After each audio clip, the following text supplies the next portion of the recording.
Hello and welcome. My name is Nepolis, they, he, she, and today's pick is The Constitution, illustrated by R. Sikoryak, published by Drawn and Quarterly in 2020. Content notes for American exceptionalism. While I've been sort of intrigued by the concept behind Sikoryak's work over the years, I finally decided to pick this particular title up because I felt like, given current events, ragging on the Constitution a bit, even if it took me several more weeks and many headlines to actually make the time to finish this mental dump. I will also be reviewing this volume, but if you can't take me not liking the American Constitution, I suggest you move along. Although hate watching, downvoting, and leaving negative comments boosts me in the algorithm just as good as anything else, I suppose. Do what you will. Keywords that came to mind reading this very compact volume: diversity washing, comics history, copy, and paste. The publisher's summary, minus a short bit about all his other works, is, quote, Sikoryak employs his magic yet again to investigate the very framework of the country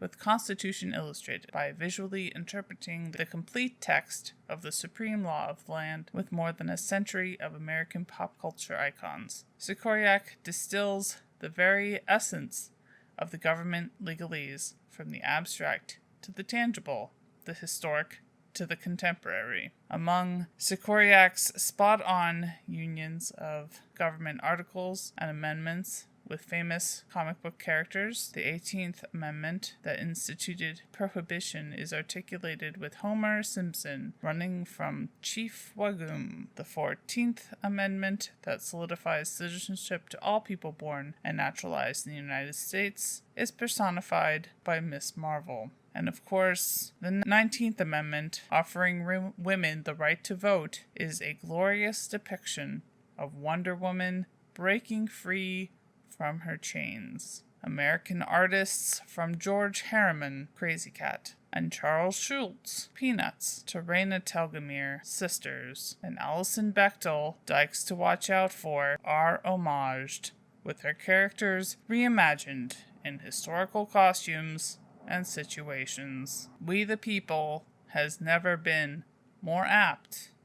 End quote. Before digging into what I thought of the writing and art, I would like to highlight that I really am a huge fan of graphic nonfiction and its potential to help people understand complex topics more easily via visual language. And while the summary I just read tries to say that this volume does that well, I would like to argue that it is at most a very shallow rendering, because nothing about this book made anything about the Constitution of the so-called United States of America any easier to understand, and I truly feel like it was actually more difficult to understand being broken up like it was between so many tiny pages that were mostly illustration. Even trying to integrate the timeline of how the current Constitution came together over the past 200 plus years, instead of tucking it way back in the final pages, would have been mildly helpful. As it is, Sikoryak thinks he's doing some sort of heavy lifting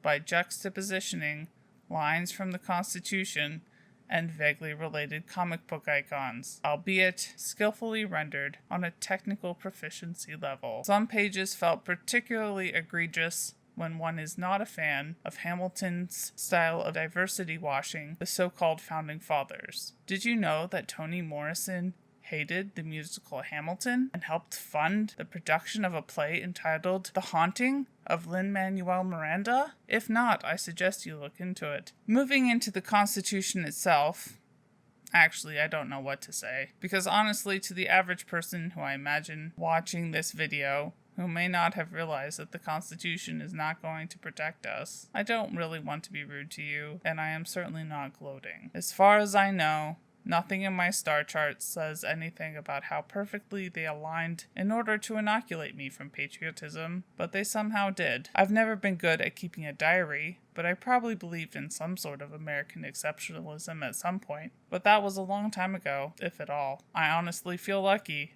because it's certainly not something based on me being better or smarter than anyone else. But here we are, all cats are beautiful, and all that jazz. I'm going to make some statements now, conclusions that I have come to over the years, and you can agree with me or not. I don't have any receipts, because I'm only now trying to collect them when I find myself learning new things. Thank you, Obsidian. These ideas are certainly not unique to me, but I feel like saying them.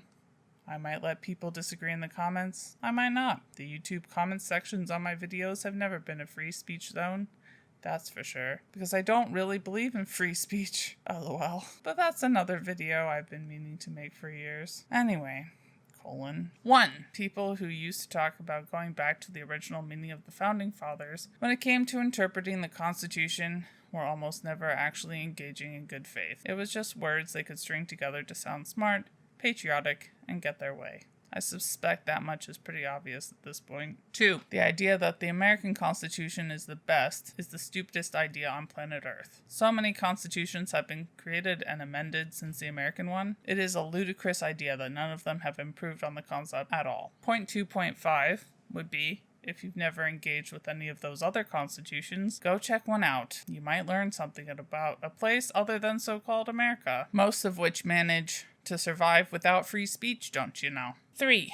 Biden trying to say that the Equal Rights Amendment was ratified in basically the last 10 minutes of his presidency was the dumbest attempt to salvage a legacy any of us has probably ever seen. I didn't think I could be madder at Biden at that point, but he really went above and beyond in this very limited, useless case. 4. The American Revolution was instigated so a slightly different ruling class could take more land from indigenous people and keep owning slaves. It should never have happened. 5. Class reductionist accelerationists gleefully dancing over the present and future graves of poor, queer, and disabled folks just because the president is dismantling the American empire in the most self-destructing way possible are still, as you might have guessed already from my wording choice, some of my least favorite people. 6. Go burn a flag or something. And with that, I guess I shall wrap up this very unusual review. Apologies to people watching this at some point close to its original publication, as my posting is very sporadic. What can I say? There are many IRL things to be doing, and never enough time in the day to do them all. But don't worry, the likelihood of my next video being more of the norm, and nothing like whatever you call this mess, is statistically very high. Take care, and remember all colonial settler states are a lie. And Literally Graphic is created on land that should be given back to the traditional landholders, which in this case is, to my knowledge, the Mississaugas of the Credit First Nation, an Anishinaabe people, the Haudenosaunee Confederacy, and the Huron-Wendat Nation.